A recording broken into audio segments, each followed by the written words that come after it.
Hello and welcome back to the course on Tableau. And today is going to be a very quick tutorial. We're just going to create one more chart for our segmentation dashboard, and this chart will be a tree map.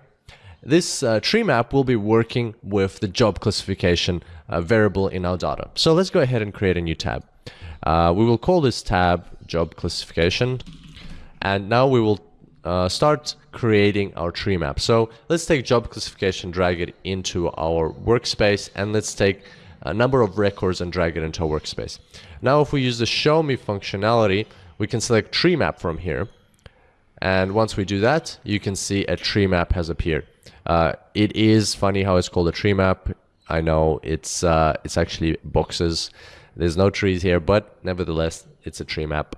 So what we want to do now is get rid of this color that's been determined by the total number of records in each box, and instead of that we will take job classification, hold control and drag it into color.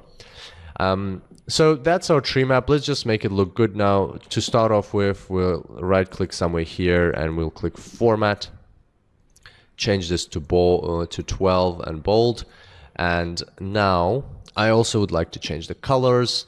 Let's go into colors and change them up a bit. So blue color can stay blue, other, let's make other green, and white color, let's make it gray. We can't really make it white because our background is white, but let's make it gray.